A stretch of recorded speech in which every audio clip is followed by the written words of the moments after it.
Merci pour ta gloire qui se manifeste dans nos vies. Et merci pour ta gloire à travers le temps que nous passons en ta présence, comme maintenant, que nous voulons écouter ta parole. Les enfants de leur côté, que tu les accompagnes avec leur encadreur. Et nous tous, dans cette assemblée, nous voulons t'écouter, Seigneur. Parle-nous, nous t'écoutons, et que par ta parole, tu nous fasses du bien. Au nom de Jésus-Christ de Nazareth, nous prions. Et le peuple de Dieu crie, Amen. Amen. Ah, j'ai dit, le peuple de Dieu crie, Amen. Gloire au Seigneur. Les enfants, que Dieu vous bénisse. Vous pouvez y aller. Nous avons notre bulletin là, et nous sommes à la page où c'est écrit note du message, ma destinée dans le temps des dieux. Ma destinée dans le temps des dieux. Nous ne revenons pas sur la question du concept destinée parce que, ayant fait l'objet de toute une série d'enseignements l'année 2018, c'est dans Destinée que nous avons parlé d'utilité, d'acceptation, de sécurité. C'est dans Destinée que nous avons parlé de projets. C'est dans Destinée que nous parlons de ce que je sais ce que je suis et la personne que Dieu m'appelle à devenir, à être. C'est Destinée qui se rapporte à mon existence, à mon statut, à mon devenir, à mon futur, ici sur terre, mais aussi à l'éternité. Et donc, cette thématique de ma destinée dans le temps de Dieu s'inscrit dans le cadre de l'étude que nous faisons tout au long de cette année. Nous nous sommes focalisés récemment dans les livres sapientiaux, parmi lesquels les Proverbes et Ecclésiastes. Et dimanche dernier, dans Proverbes, nous avons dit à Dieu une prière. Seigneur, nous avons besoin de la sagesse d'en haut. Amen. Nous avons demandé la sagesse, inspirée des Proverbes. Maintenant, inspirée des Ecclésiastes. Nous voulons voir le mystère de la destinée en termes du temps, le temps de Dieu. Et nous connaissons très bien cette phrase, pensée, pertinente, qui se trouve dans la Bible, qui dit « Dieu fait toutes choses bonnes en son temps ». Est-ce que nous pouvons dire cela ensemble? Dieu fait toutes choses bonnes en son temps. Je suis certain, probablement sûr, probablement que ce n'est pas aujourd'hui, ici maintenant, que nous entendons cette parole pour la toute première fois. Nous devons l'avoir déjà écoutée. Dieu fait toutes choses bonnes en son temps. Qui entend cette parole pour la toute première fois ici? Toute première fois. Donc on l'a déjà entendu peut-être d'une autre manière. Dieu fait toutes choses bonnes en son temps. Et c'est dans la Bible, dans Ecclésiaste, parmi les livres de la sagesse.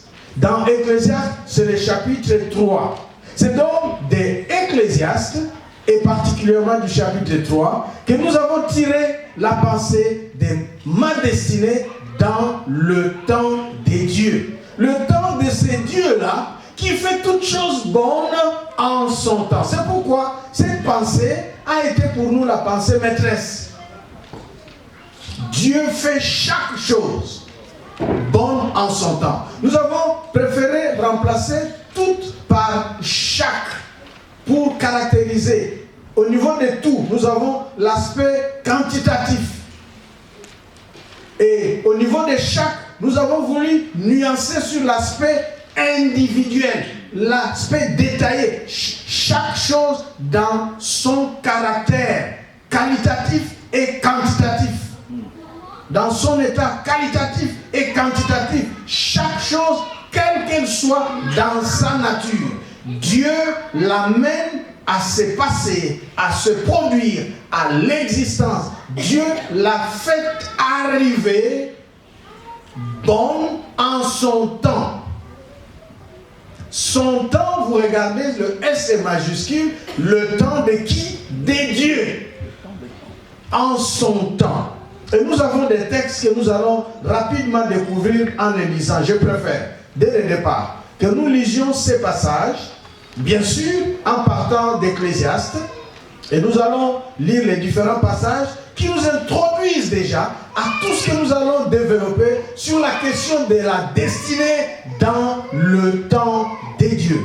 Ecclésiaste chapitre 3. Si vous pouvez voir, tout ce que nous lisons se trouve dans le bulletin écrit. Vous pouvez lire chez vous. Sinon, avec moi ensemble, ça nous allons lire et c'est là où nous verrons la pensée. Allons-y ensemble. Il y a un temps pour tout. Un temps pour toutes choses sous les cieux. Un temps pour naître et un temps pour mourir. Un temps pour planter, un temps pour arracher ce qui a été planté.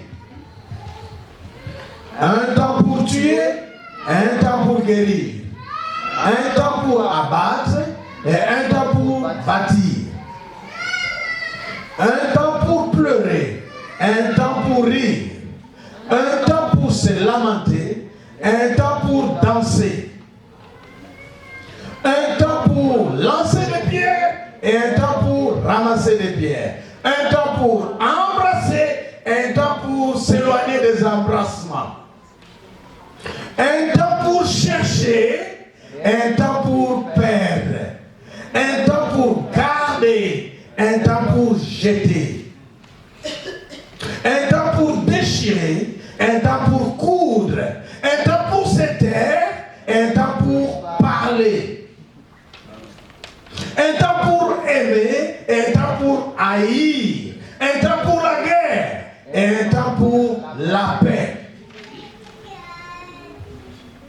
Nous arrêtons au verset 8. On va continuer.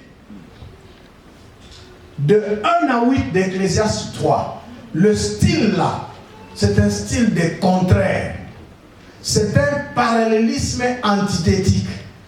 Chaque concept évoque son contraire. C'est un langage scientifique, philosophique en même temps. La philosophie qui est derrière, la méthode là, ça s'appelle la dialectique. Mais jusqu'au verset 8, ce n'est pas encore la dialectique. Là, c'est la formulation comme processus de la dialectique en termes de démarche des contraires. Chaque réalité, chaque concept, chaque idée évoque son contraire. Et nous avons une paire, c'est 14 dans ces textes.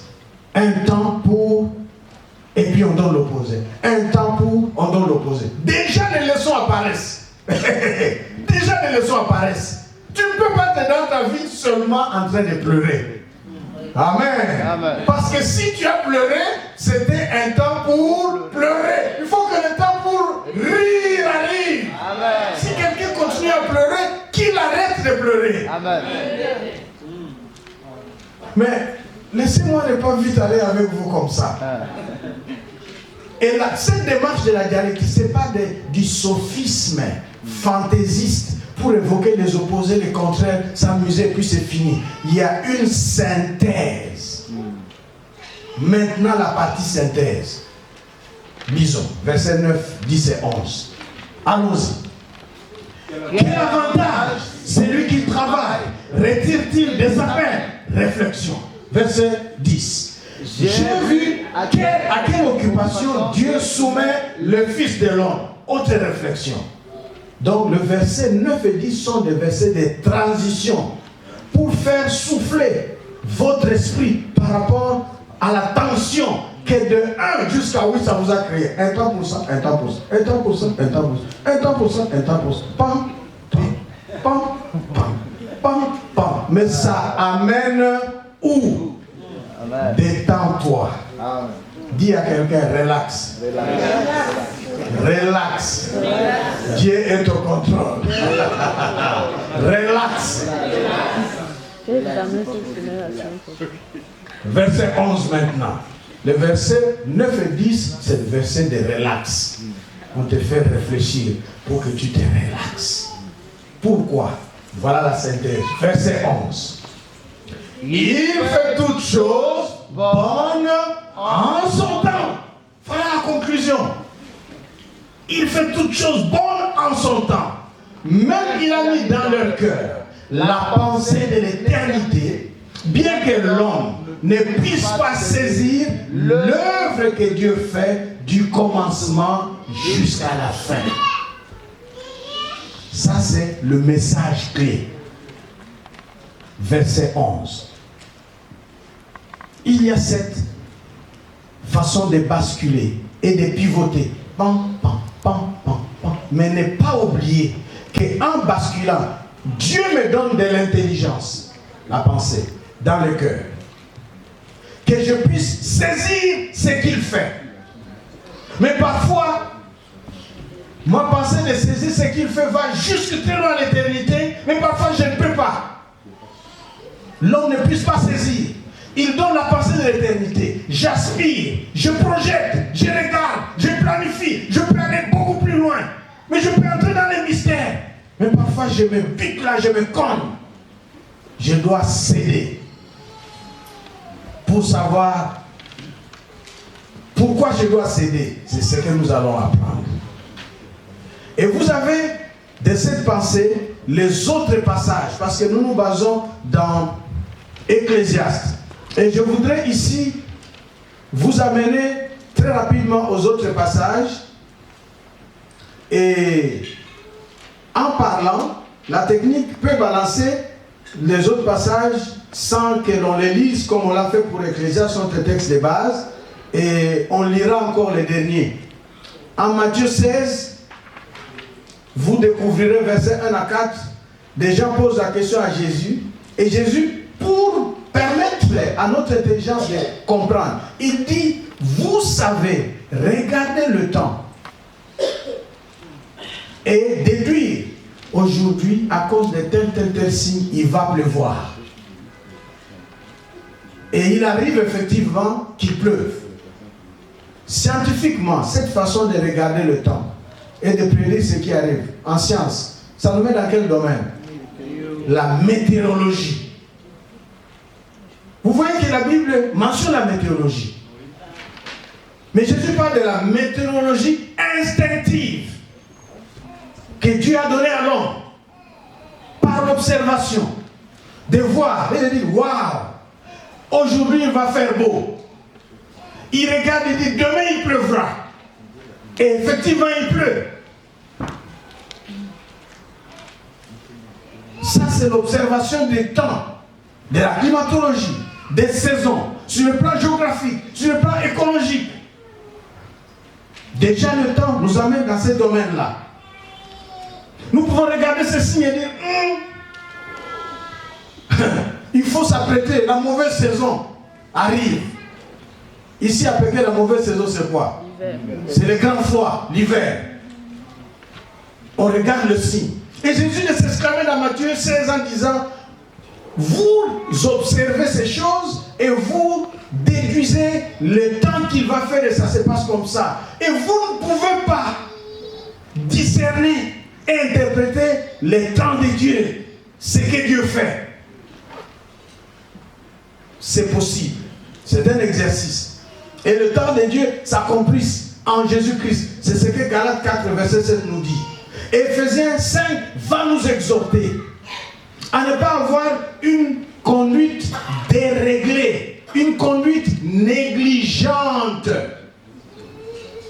Les gens d'Éphèse, dans la culture hellénistique du temps des Grecs, étaient habitués au plaisir, aux amusements, aux fanfaronnades, à toutes sortes de divertissements qui déconcentraient. Jusque même, ils s'amusaient à l'idolâtrie. Aller chez l'idole de ceci, l'idole de cela, l'idole. Ils étaient habitués à ce genre de choses qui conduisaient à la débauche, c'est-à-dire à l'immoralité. Jusque même l'immoralité comme débauche sexuelle. Jusque dans les maisons de consultation des idoles.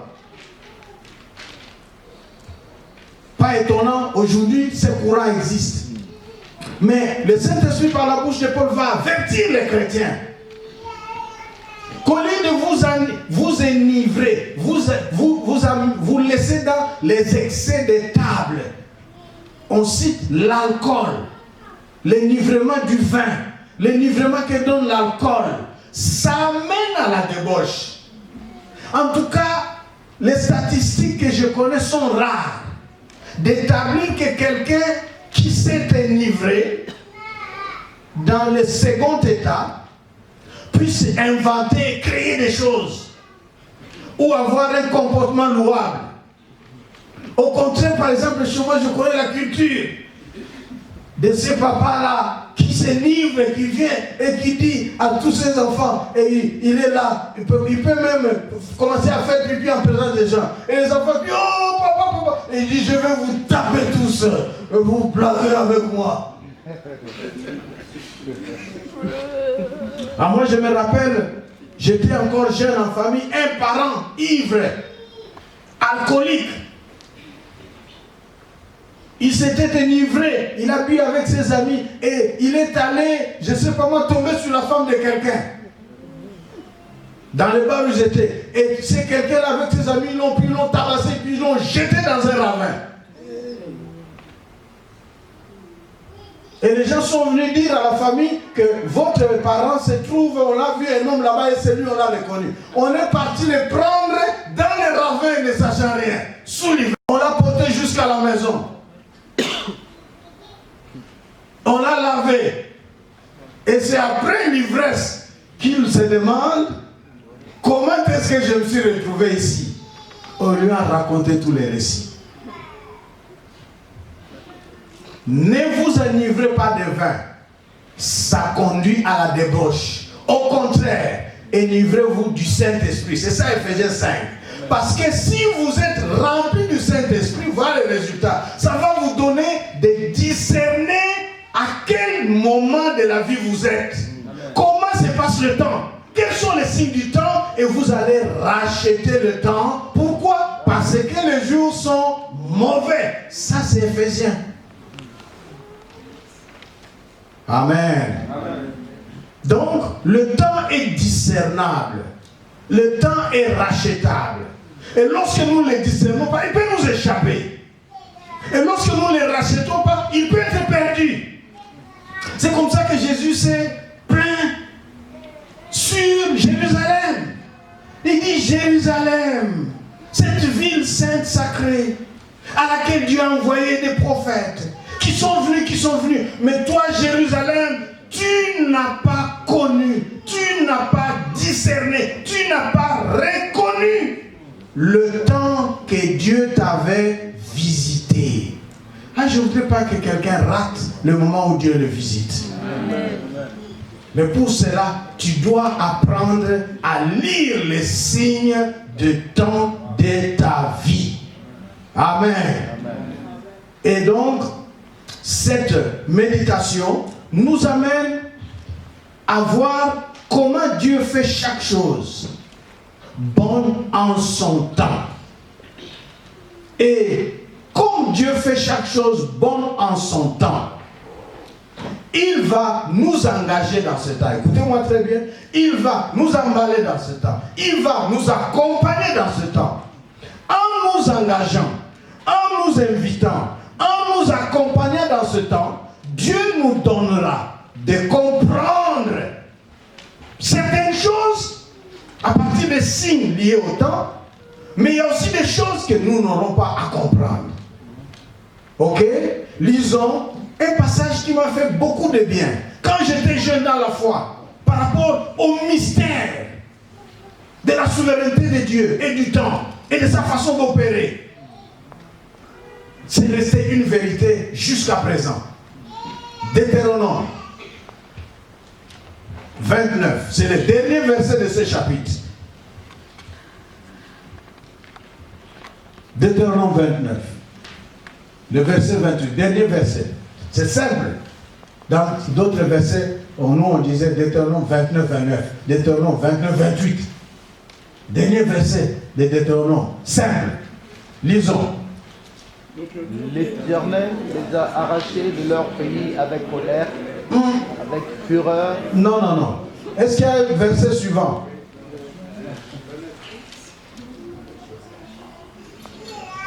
Ah, j'ai dit dernier verset. Est-ce qu'il y a encore un verset après celui-là? Parce que ça dépend des traductions. Ok? Dans certaines traductions, c'est 28. Dans d'autres, tout à l'heure, j'ai dit, nous, on retenait ça, Deutéronome 29.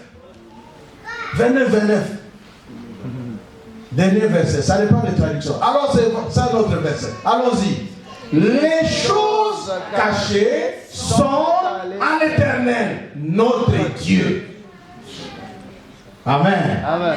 Les choses révélées sont à nous et à nos enfants à perpétuité, afin que nous mettions en pratique toutes les paroles de cette loi.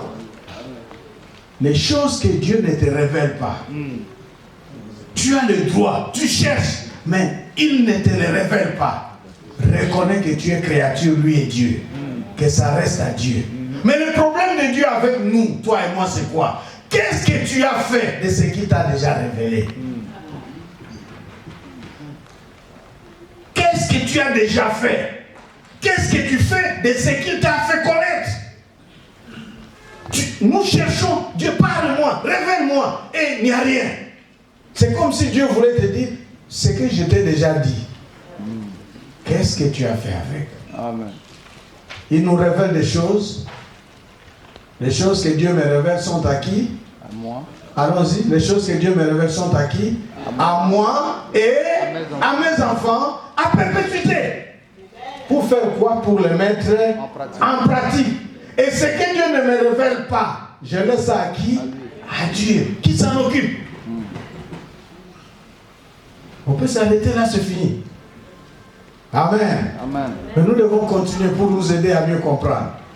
Donc, dans la façon de Dieu de faire chaque chose en son temps, il y a des choses que tu vas comprendre, il te les révèle, Dieu merci, marche, avance. Il y a des choses que tu ne comprends pas, tu es sincère, tu lui demandes de t'expliquer, de te révéler.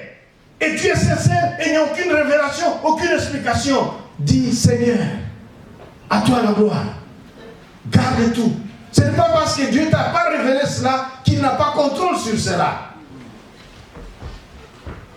Parce qu'il est Dieu. Amen.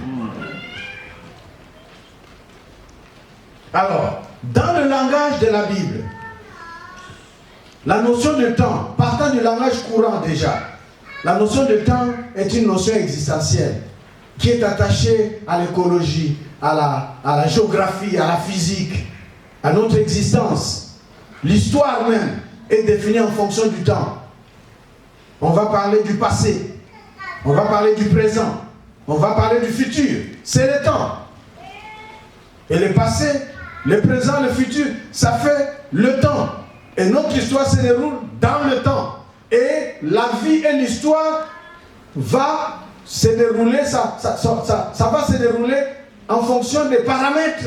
On va dire, si on doit mettre ça sur un système de repères, on va mettre peut-être deux repères. Le repère temps, je ne sais pas si vous mettrez ça en horizontal, et l'autre repère en vertical. Je ne sais pas comment vous allez faire si vous faites un système cartésien, rectangulaire ou comment. Laissez-moi revenir, ne pas vous embrouiller avec les mathématiques.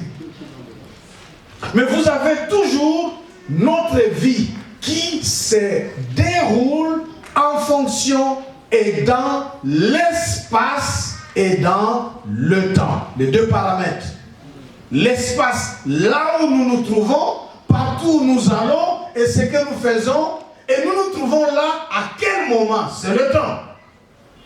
Ok?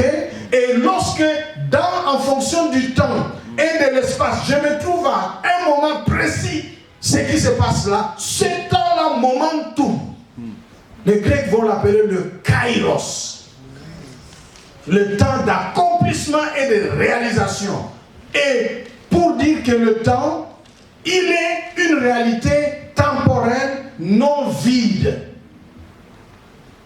Non vide. Lorsque tu n'es pas là où tu dois être, pour faire ce que tu dois être. Le temps se consomme pour toi. Il n'y a pas de vide. C'est un raté. C'est pourquoi ceux qui sont sages et avisés dans une langue, ils ont dit time is money. Merci. Quelqu'un aime dire merci là-bas. Lorsque le temps te cherche, là où tu devrais être, tu n'es pas là. Le temps est là. Tu as raté. Merci à Dieu qui en Jésus-Christ nous donne la possibilité de rattrapage et de récupération. Amen. C'est pourquoi la Bible ne veut pas que nous nous amusions avec le temps. Elle nous interpelle en disant rachetez le temps. Attaché à l'histoire, attaché à l'espace. Le temps nous fait vivre. Le temps décrit le déroulement de notre existence. Avec l'histoire et l'espace, le temps se déroule et se détale à travers les saisons. C'est-à-dire les tranches caractéristiques d'une durée, d'une période, d'un déroulement de temps. Caractéristique à cause de ce qui s'y passe. Ce kairos-là renferme des caractéristiques distinctives qui se répètent. Lorsque les caractéristiques distinctives se répètent, la répétition part d'un point jusqu'au bout pour se répéter. On va dire cycle. Le temps se passe en cycle. Et des répétitions de faits caractéristiques similaires déterminent une saison. C'est pourquoi en démographie, en géographie, en physique et dans beaucoup de domaines de sciences, nous avons en climatologie les saisons. Et jusque dans l'anthropologie et la vie des gens, jusque dans les civilisations, les saisons. La vie se passe en saison. La saison où tu as une intelligence qui est là, qui pompe. La saison où tu as de l'énergie. Tu es fort, fort, fort. Tu es prêt avec ta force musculaire, physique. Tu es prêt à tout, à braver tout. Cette saison-là est caractéristique avec un âge. Et la Bible va dire, je vous ai écrit jeunes gens, parce que vous êtes forts. Saison. Et pendant cette saison de force, la force d'un sexe et gender, un sexe féminin, pendant cette période-là, leur force, les filles, leur force s'appelle beauté. Et là, tu es dans une saison où elle devient, tu deviens très belle, hein? Belle, belle, belle, belle. Mais tu ne resteras pas éternellement belle, belle, belle, belle.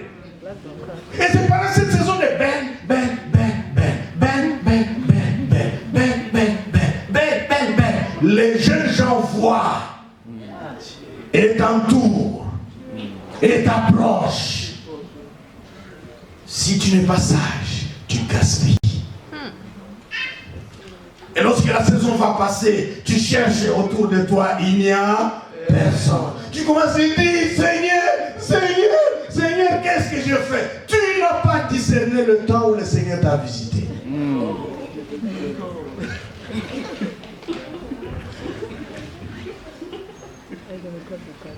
Et la force, cette saison chez les jeunes, cette force, c'est aussi la capacité d'ambition, de créer, d'initier. C'est pourquoi dans ma langue, dans ma tradition, on dit dans ma langue à Lingala. Je traduis ça pour vous en français. Quand tu es... Je dis ça à Lingala.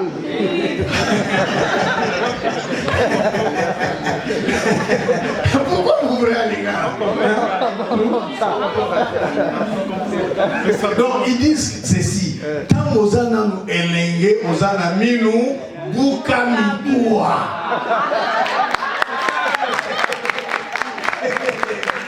Écoutez, donc avec les dents fortes. Casse les os avec ça. Casse les os. Ça dit c'est un temps où tu as toute l'énergie, la force. Les os c'est dur, mais avec ta jeunesse et la force de tes dents, tu peux les casser. Amen. Vous savez, c'est à cause de ça que moi j'ai eu des dents broyées, gâtées. Il faut faire attention. Quand tu es jeune, tu veux manger les os, hein? Les vrais os là. Tu veux les casser, c'est bon pour aller dans la sève qui est dedans là. Certaines personnes aiment manger la viande jusque dans ce qui est dans l'os. Avec les dents, tu casses. Mais tu vas avoir des dents fissurées après. C'est comme pour dire, ne gaspille pas toute la provision énergétique liée à ta saison des jeûnes. Amen. Amen. Et donc, nous pouvons aller comme ça pour vous illustrer la façon dont Dieu fait toutes choses bonnes en son temps, à travers les saisons de la vie qui nous accompagnent. Et parfois, ça nous échappe parce que nous avons été distraits et notre momentum, notre kairos est passé. Attention, jeune fille. Je n'ai pas dit ici que bon, parce que tu aimais les garçons tantôt et tu vas, tu te donnes à celui-là, tu te donnes en même temps. Le pasteur a dit ça. Aïmantour, prends la main droite, prends la main gauche, prends le pied gauche, prends ça, prends derrière, prends devant, tu seras écartelé. C'est à ce moment-là que tu vas regarder. Seigneur, parmi tous ces gens autour de moi, ce sont des simples satellites qui vont passer où il y a une vraie étoile qui est à moi. Et Dieu va révéler cela. Amen. Jeune fille, tu dis Seigneur, écarte sur mon chemin un faux homme. Celui qui n'est pas de toi. Je ne veux pas des embrouillements. Je ne veux pas que tu m'as. Je ne veux pas être embrouillé. Mets devant moi celle, la personne qui correspond à la personne de ma destinée. Toi qui fais toutes choses bonnes en ton temps. Et Dieu va le faire. Et les jeunes gens avec vos yeux gros, regardez bien, mais demandez à Dieu de bien diriger vos yeux. Laissez-moi, partant de ces notions, de temps vous voyez, il y a beaucoup de leçons. Oh, merci Seigneur. Je regarde le temps pour apprécier qu'est-ce que je dois vous dire et qu'est-ce que je ne dois pas vous dire et comment je dois vous le dire. Je ne sais pas si vous savez. Nous sommes seulement, maintenant là, nous sommes au point 3 dans votre bulletin. Vous savez, je vais vous aider à aimer Dieu. Je vais vous aider à aimer la vie. Je vais vous aider à être content avec Dieu et avec votre vie. Je vais vous aider à vivre votre temps de la manière qui correspond. Parce que le monde nous trompe en nous proposant de vivre notre temps à la manière qui nous gaspille et nous détruit. Selon le monde. C'est comme ça que Romains 12, 2 va dire, j'aime ça dans la parole vivante, ne conformez pas votre vie selon le moule et les habitudes du monde. Ça va vous mouler comme le moulin. Vous étiez entier, ça vous décompose, ça vous désintègre. Et vous ne servez plus à rien. Le monde. Ah oui. Ça vous désintègre, vous ne servez plus à rien. Mais Dieu nous donne une vie profitable, avec joie, sécurité et bonheur, le plus longtemps possible que nous sommes sur la courte durée de la terre. Courte seulement, moins de 100 ans. Déjà quand tu arrives autour de 80, 90, tu as envie de partir. C'est court. Et c'est au regard de Dieu, gloire à Dieu, en Jésus-Christ, que notre courte durée sur terre peut trouver son plein sens et être comblée. Je voulais vous interpeller et vous faire réfléchir. Regardez le temps maintenant. c'est l'hiver. Regardez, il y a le soleil. Ça éclaire. Et dans cette salle, il y a la lumière. Le soleil dehors nous fait voir ce qui se passe. Et la lumière éclaire. Le fait qu'il y ait la lumière fait que le contraire de lumière s'appelle ténèbres, disparaissent. Le soleil accompagne le temps pour chasser les ténèbres. Mais le soleil accompagne le temps pour marquer des cycles répétitifs du temps, les jours. Et quand le soleil n'est plus là, c'est l'opposé du jour, c'est la nuit. Avec l'absence du soleil, il y a la nuit. Mais Dieu est bon. Dans la nuit sombre des ténèbres, il prévoit encore le besoin de l'existence qui accompagne. Ça s'appelle comment? La lune, les étoiles. Dans votre marche avec Dieu, quel que soit le temps de clarté, il y aura le plein soleil de Dieu. Le plein soleil de Dieu qui t'éclaire, ce n'est pas tes diplômes, ce n'est pas tes titres, ce n'est pas ta promotion, ce n'est pas ton statut, ce n'est pas l'argent. Ça, ce sont des bonus, des accompagnements. Le vrai soleil qui éclaire, c'est ton Dieu, qui connaît le vrai bonheur derrière l'argent, le vrai bonheur derrière ton statut, le vrai bonheur derrière la promotion, derrière tout ce que tu reçois sur cette terre dans ce monde, pour que rien ne devienne un couteau, une épée, une arme contre toi-même. Amen. Le soleil de Dieu a besoin d'illuminer ton cœur. La Bible parle des yeux du cœur éclairés. Amen. Amen. Mais lorsque tu passes des moments sombres et noirs que tu ne comprends pas, Dieu a aussi la lune et des astres comme les étoiles qui éclairent la nuit. Amen. De même que ça éclaire le monde écologique pour l'équilibre des écosystèmes. Que ta vie soit en équilibre. Amen. Que tout ce qui détermine les écosystèmes de ta vie soit en équilibre. Amen. Y a-t-il de la nuit et des sombres, de la ténèbre? Dieu depuis le ciel fait luire sa lumière. Amen. Sur toi. Oh Jésus, merci. Cette étoile brillante du matin, Jésus-Christ, éclaire les noirs de ton parcours. Amen. De telle sorte que dans cette nuit-là, même lorsque tu ne vois pas le chemin, vous savez, les gens qui vivent là où il n'y a pas d'électricité, nos enfants qui sont nés dans le monde de l'électricité, ils ne connaissent pas la nuit. Ils ne savent pas comment vivre. Je vais vous dire la vérité, j'étais chez eux, chez Nathan, une fois en évaluation là-bas au pays. Ça fait longtemps, vers les années 90. Pour la première fois, j'ai vu la nuit. J'avais pas la nuit, pas besoin d'ouvrir les yeux. Franchement, pas besoin. Parce que tu ouvres. Très loin là-bas, c'est la bouquette de Johnny Louosi. Dans le noir. Tu ouvres les yeux, tu es force pour voir, tu as mal aux yeux. Ça revient au même. Avoir les yeux ouverts, marcher et fermer les yeux. Préserve tes yeux, ferme seulement et marche. Et les gens qui sont habitués, ils marchent dans la nuit sans trébucher. Parce que leurs pieds ont des yeux. Vous ne comprenez pas, les enfants ne comprennent pas. Ah oui, il y a des gens qui grandissent dans le noir. Ils marchent sur le chemin, toi tu te comptes, tu trébuches, tu tombes. Lui il marche et il voit. Mais il ne voit pas avec les yeux, les pieds sont habitués. Ils connaissent le chemin. Dans le noir de ta vie. Ce sont des réalités existentielles, biophysiologiques, géographiques. Leur signification est spirituelle. Amen. Dans le noir et le tâtonnement de ta vie, il y a quelqu'un qui voit le noir, qui ne tâtonne pas, dont les pieds ont des yeux. C'est ton Dieu. C'est ton Dieu. Il fait toutes choses bonnes en son temps. Oh, merci Seigneur. Tu es bon. Amen. Amen.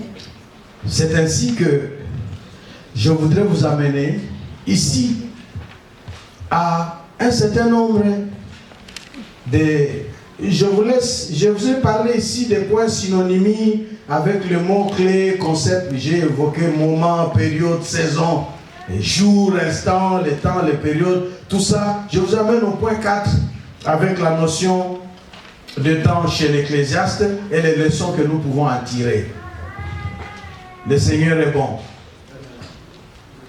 D'abord, de tout ce que je viens de vous dire par rapport à la conception biblique, le passage d'Ecclésiaste 3 est un passage riche qui résume le mystère de notre destinée dans les mains de Dieu. Ce passage est riche. C'est pourquoi nous l'avons pris comme passage de base autour de la question du temps. Répétons et disons et déclarons-le encore. Dieu fait toutes choses bonnes en son temps. Allons-y. Dieu fait toutes choses bonnes en son temps. Allons-y encore. Dieu fait toutes choses bonnes en son temps. Ok. Maintenant nous allons dire Dieu fera toutes choses bonnes pour moi en son temps. Allons-y. Dieu fera toutes choses bonnes pour moi en son temps. Dieu fera toutes choses bonnes pour moi en son temps. En son temps, il fera toutes choses bonnes pour moi. Pourquoi? Parce qu'il fait toutes choses bonnes en son temps. Qu'est-ce que cela veut dire?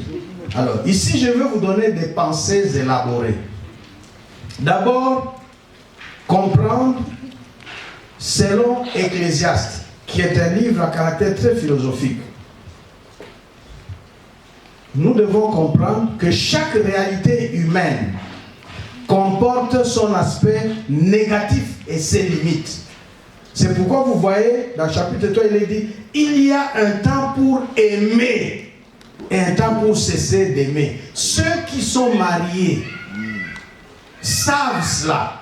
Les gens mariés sont ensemble, ils s'aiment. Mais à un moment donné, on peut sentir comme si l'autre ne m'aime pas. Alors si tu n'acceptes pas cette crise-là comme une réalité, et que tu assumes, et que tu supportes les choses, et que tu avances, tu vas conclure qu'il ne m'aime pas. Il y a un temps, c'est comme pour dire l'amour, les réalités existentielles vitales ne sont pas des réalités linéaires. Quelqu'un me comprend? Oui. Amen. Amen. Ça ne se passe pas comme ça dans la vie. Ou ça ne se passe pas comme ça exponentiellement. Jamais. J'aime ce que nous avons appris en physique qui s'appelle la dent de scie, une graphique, comme ça.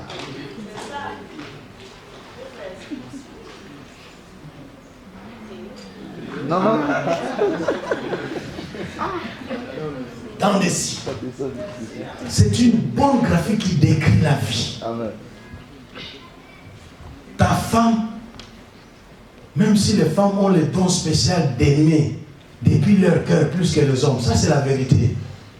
Une femme normale, quand elle aime un homme, elle l'aime. Elle est malade. Elle est folle. Elle l'aime seulement. Parce que c'est leur nature. Moi j'aime dire comme mes spécialistes m'ont dit, c'est la femme aime comme Dieu. Proche de Dieu. C'est pourquoi Dieu a choisi entre l'homme et la femme de mettre la vie, la maternité chez la femme. Parce qu'en dépit de tout ce que ça signifie, elle va faire priorité au caractère précieux de ce qu'il porte. L'homme va se lasser. Il va réfléchir. La vie, ça ne se passe pas de manière linéaire, de manière constante. On n'aime pas de la même façon. C'est ça ce que ça veut dire. Les jours où vous êtes aimés par coup de foudre, les coups de foudre d'ailleurs, ils durent un peu de temps. Alors si tu accroches et attaches ton appréciation de l'amour à partir de la linéarité ou de la constance, tu seras déçu et tu seras frustré. Je vous dirai comment Ecclésiaste qualifie cela. Chaque réalité humaine comporte son aspect négatif et ses limites. C'est pourquoi nous avons vu les contrastes qui sont détaillés dans le passage. d'Ecclésiaste 3. Le sage doit prendre conscience de la relativité. Notre vie se passe dans un contexte de relativité. Et nous devons assumer la relativité comme un don de Dieu. Amen. Lorsque tu comprends les choses de ta vie, dis merci au Seigneur. Il te donne la révélation de la compréhension. Merci Seigneur. Amen. Mais lorsque tu ne comprends pas, reconnais à lui le droit du mystère. Il reste Dieu qui a contrôle et souveraineté sur ce que toi, tu ne comprends pas. Tu reconnais ta limite d'être créature et tu lui reconnais sa suprématie souveraine d'être Dieu. Ainsi, ta destinée n'ira pas basculant. Elle pourra paraître tâtonner, échouer à tes propres yeux. Mais lorsque tu t'es abandonné entre les mains de ton Dieu, même si tu t'es engagé dans une voie d'erreur, Dieu est un correcteur parfait. Amen. Il te récupère là dans l'erreur. Il voit ton cœur sérieux, touché par les effets de l'erreur. Il amène sa correction. Il te corrige et te réarrange. Amen. Oh, réarrange-moi. Personne ne te regardera, se souviendra de cette erreur-là. Il verra en toi un appareil nouveau. Nouveau modèle, original. Parce que sortant du laboratoire de Dieu lui-même, il fait toutes choses bonnes en son temps. Et le mystère de la souveraineté de Dieu trouve son plein sens en Jésus-Christ. Amen. Jésus-Christ, c'est la limite de ce qui est compréhensible et de ce qui ne l'est pas. Si tu ne comprends pas, tu dis, Jésus-Christ, Dieu, devenu homme comme moi, c'est un mystère. Amen. Amen. Est-ce que c'est réel? Oui, il m'a sauvé. Amen. Alléluia. Amen. Si c'est réel, ça reste un mystère. Mais la réalité de ce mystère, c'est quoi? Me voici sauvé. Amen. Moi qui étais comme ça, j'ai vécu ça ne vient pas de... Lorsque ta foi rencontre la crise, tu as des repères et des références, souvenirs clairs. Amen. Amen.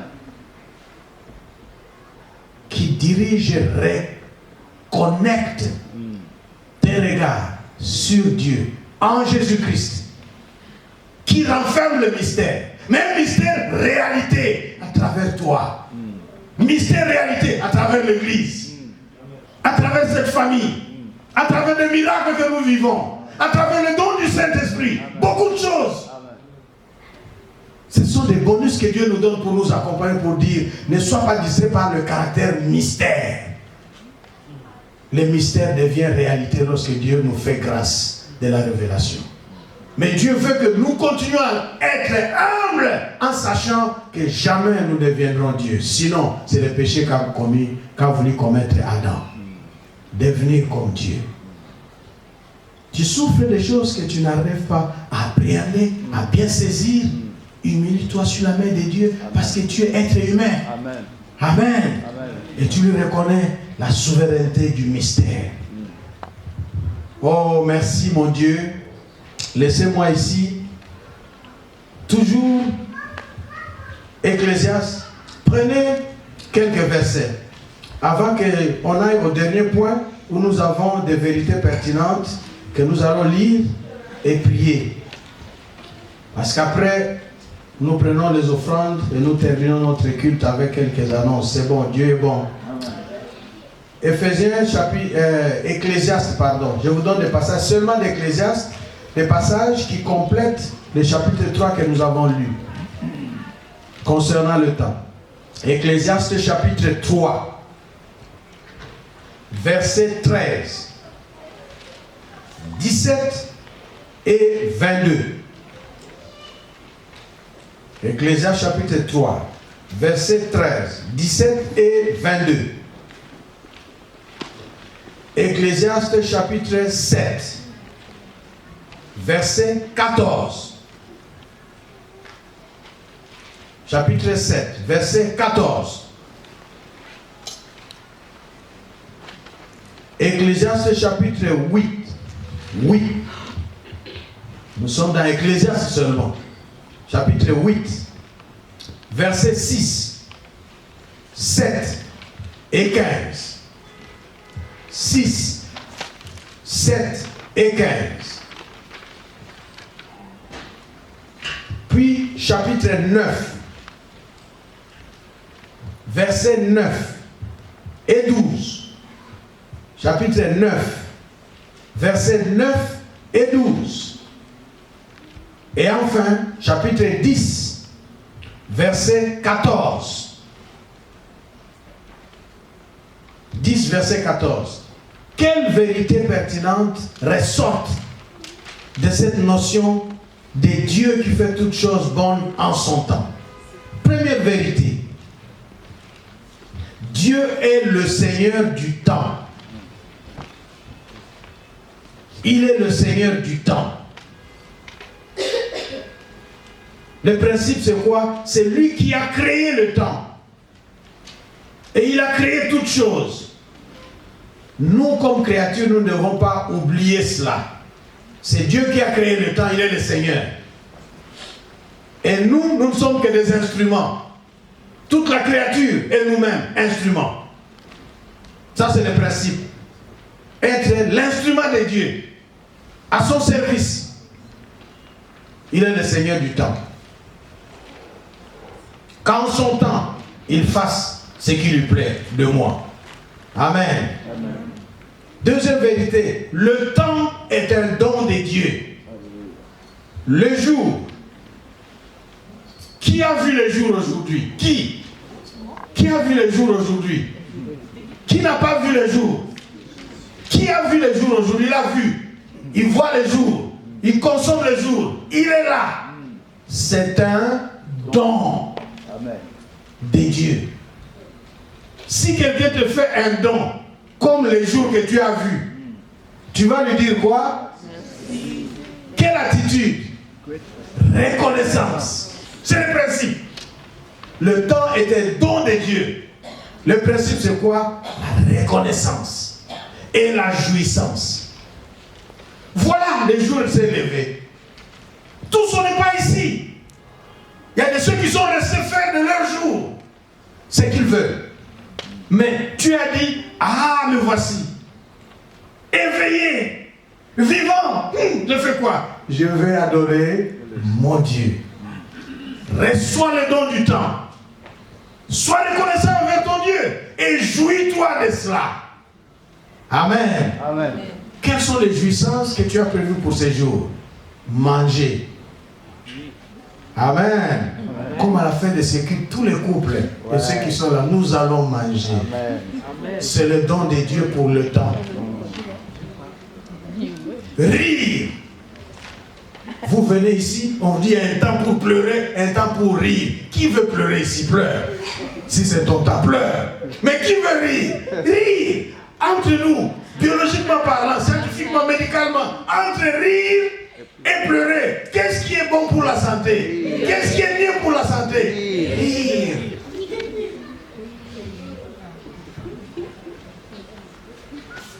Merci Seigneur. Le temps est un don de Dieu. La vie est bonne, c'est un don de Dieu. Je suis en vie, c'est un don de Dieu. Amen. Dieu me garde en vie, c'est un don, c'est une grâce. Amen. Et je vais lui dire merci. Et je ne veux pas gaspiller cela.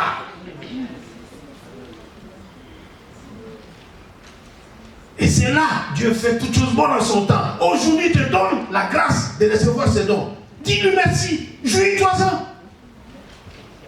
Ah oui, ne gaspille pas. Vérité 3, Dieu fait chaque chose bonne et belle. Je voudrais que vous reteniez cela. Pas seulement bonne, mais belle. Regarde ça comme critère d'appréciation et d'évaluation dans ta vie. Si quelque chose t'arrive, que ça soit bon, et que la chose-là à entendre, à regarder, à observer, à la voir s'exécuter, c'est beau. Ça touche l'esthétique. Ça fait l'aisance, ça met à l'aise, ça rend le confort humain. Le caractère de bonne et belle. Lorsque ce n'est pas comme ça dans ta vie, il y a quelque chose qui ne marche pas. Est-ce que c'est le bois? Besoin de quoi? De délivrance. Pour toi, enfant de Dieu, qui écoute cette parole, Dieu t'apporte que ta vie soit marquée par des choses belles, des choses bonnes. Quand quelqu'un regarde ce qui se passe, ça donne envie de vomir, c'est pas beau. Mais ça donne appétit, ça donne envie d'imiter, ça donne envie d'être modèle, ça donne envie d'être comme, ça donne envie de copier, ça donne envie de chercher, parce que c'est beau. C'est bon, ça contient la grâce, ça fait du bien, ça épanouit, ça réjouit. Dieu veut faire chaque chose bonne et belle dans ta vie. Amen. Et le principe qu'il y a ici, c'est quoi? Tout dans la vie vient en son temps. Et Dieu est au contrôle de toutes choses. Il est le souverain. Enfant de Dieu, en dépit des mystères de la vie, reconnais la souveraineté de Dieu. Amen. Et laisse-lui le pouvoir qu'il mérite de faire toutes choses bonnes et belles pour toi. Ta responsabilité, c'est d'accueillir ses dons. Ta responsabilité, c'est de lui dire merci. Ta responsabilité, c'est de consommer ces dons, c'est d'en jouir au regard de sa lumière et de sa parole. Notre prière aujourd'hui, à la fin de cette méditation, Seigneur, s'il te plaît, viens faire toutes choses bonnes et belles dans ma vie. Quelqu'un veut prier comme ça, qu'il se lève et prie avec moi. Oh Seigneur, merci. Y a-t-il quelqu'un dont la vie est marquée de ce qui est seulement pleurs, deuil, échec? Non, ce n'est pas de Dieu. Merci Jésus. Merci pour le bien que tu veux faire à la vie d'une maman de cette église. Peut-être que tu as cessé d'aimer. Peut-être que tu as fermé ton cœur à quelqu'un. Tu as endurci ton cœur. Tu as inscrit ta vie dans un schéma de non-retour. C'est mauvais. Ouvre-toi au Seigneur. Merci Seigneur. Guéris une personne.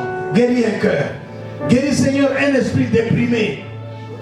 Tu as été frustré. Tu n'as pas accepté une réalité. Le temps de Dieu qui fait toutes choses bonnes nous révèle la volonté souveraine de Dieu avec sa volonté permissive. Qu'il soit volonté souveraine, qu'il s'agisse de volonté permissive, Dieu est au contrôle. Merci Seigneur. Viens Seigneur. Viens faire toutes choses bonnes dans ma vie. Viens faire toutes choses bonnes dans mon travail. Viens faire toutes choses bonnes dans ma famille, dans mon foyer. Prie comme cela. Merci mon Dieu. Merci Jésus. Les choses révélées, les choses cachées, ça existe. Celles que Dieu nous révèle sont à nous. Qu'est-ce que Dieu vient de te révéler ce matin? Dis-lui merci et prie pour qu'il te donne la capacité de les mettre en pratique. Qu'est-ce que Dieu t'a déjà révélé? Demande la force de mettre cela en pratique. Y a-t-il des zones d'ombre? Y a-t-il des endroits où c'est sombre et tu ne vois rien? Même là, le Seigneur voit. Et que tu mettes ton pas et ton pied dans la foi et par la foi. Merci Jésus pour ta parole. Merci Seigneur parce que tu es bon. Merci mon Dieu, merci. Disons merci au Seigneur pour les dons de la vie. Disons merci au Seigneur pour les dons du temps.